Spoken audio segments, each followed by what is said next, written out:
everyone, welcome back to this final video about blended learning strategies. And I just want to wrap up this three-part series by looking at a few more strategies that we've found to be useful in offering blended learning courses. So the first thing I want to cover is making space for teamwork, group work, collaboration among your students. And this is a picture from a classroom in Haiti where our program was offered.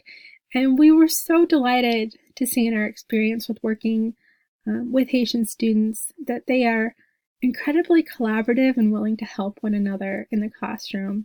And just creating space for that in your blended learning program is really important, whether students are from a culture where communal learning, collaboration is really emphasized, or even if they're from more of an individualistic learning culture. We're human and we're made to work with one another and we're made to collaborate. And so it's great whenever you can create space for students to discuss their assignments together before submitting them online, maybe brainstorm together before starting a new assignment, or even just rewarding behavior that encourages students to stop and help a classmate who might be struggling or need some more explanation or support as they're completing an assignment. These are all great things to encourage to flourish in your classroom. Another thing we've learned is that facilitators need to be a little bit more prepared to provide specific guidance to students. And on the left side, you see a template with some of our training steps that we use for new facilitators to be familiar with the curriculum and the process of what the students are going through in the program. So the more they know more about the curriculum, the better they're able to support the learners. And in the past, we didn't provide as much training in this area for our facilitators, just expected them to be more kind of people who were available in the back for general questions. But we really discovered that our facilitators being more hands-on, involved in the details of the curriculum is really an extra benefit for the students. Another thing in line with providing more structure and guidance for our students is giving more structure with the assignments. And I've just listed a few examples here of what this looks like in terms of planning assignments. In the past, we used to, maybe provide like one long document with many steps that students had to work through. And we learned that this really wasn't beneficial to the students because they needed things broken down into simpler steps, maybe shorter documents that they could reference instead of one massive project that they were working on with many different steps. And so to the extent that you can break things down step by step for the students, the more that will make things simpler, provide more clarity to the students, and give them an assignment that's easier to work with. The second thing is in the area of instructions. We've learned that sometimes we will tack all the instructions on at the bottom of the assignment page, maybe give them some links, some examples, or whatever it might be, and then have the instructions at the end.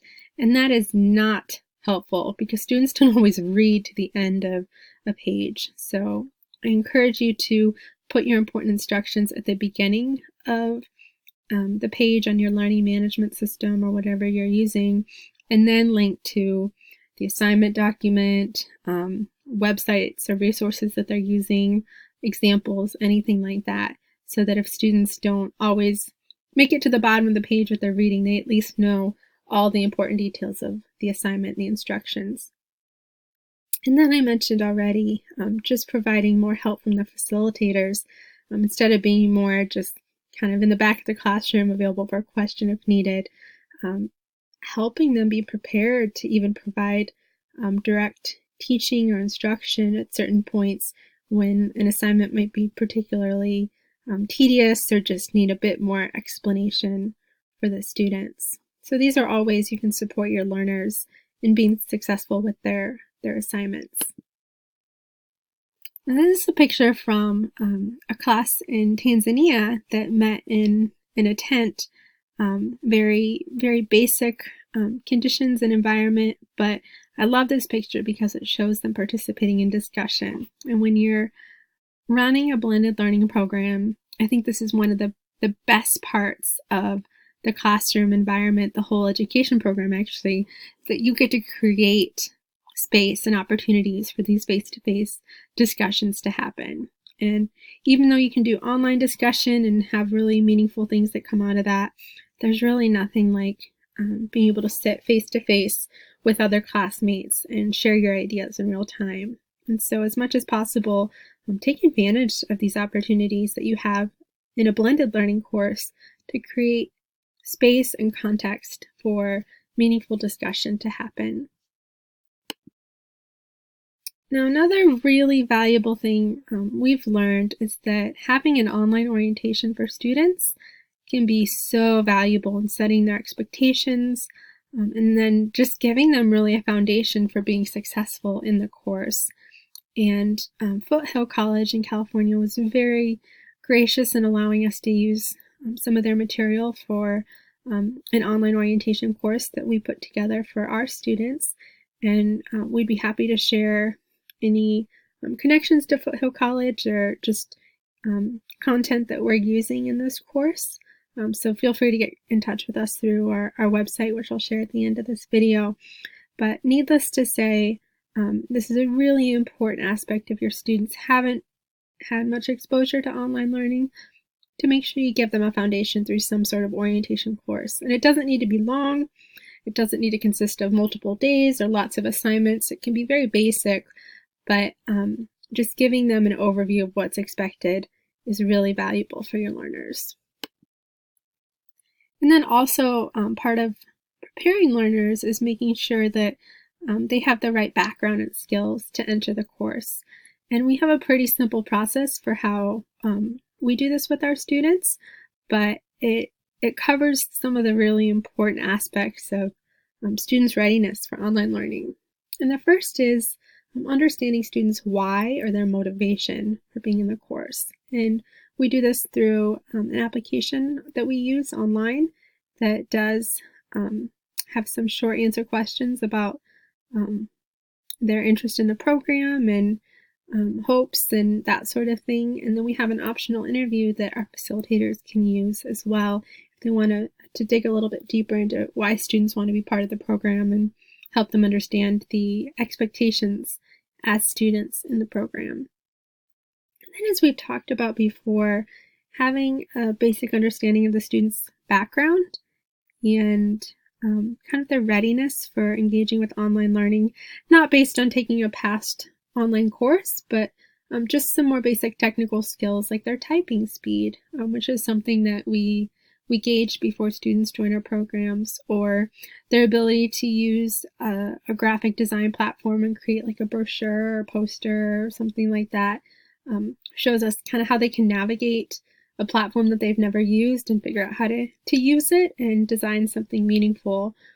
Because in online learning, they'll often have to use new types of online platforms or software or whatnot to be successful in the course. So I just want to close with this quote from Tim Buff, and really gets at the possibilities within online learning and kind of, or blended learning, I should say, and where it's important for your mind to be as you're thinking about designing your first course. And Tim says, the key to success is to appreciate how people learn, understand the thought process that goes into instructional design, what works well, and a range of different ways of achieving goals. And I just love how he emphasizes first that it's important to appreciate how people learn, and wherever you might be offering your program, whatever topic it might be, really starting with your learners, understanding who they are, the experiences that they're bringing into the classroom, their cultural context, is so key in designing an effective course. And so I just want to close by encouraging you to really understand your learners and then bring in some of these strategies we've talked about as they're appropriate and fit with your students' backgrounds and what will be most effective for them. Combining all that together, I believe that you can create a very effective blended learning course. And we would love to hear from you. You can reach us at our website, trinityeducationglobal.org. Love online and blended learning, love talking about these issues, and really want to create successful programs for learners around the world. So hope that this has been valuable for you, and look forward to hearing from any of you who might want to follow up further on these things.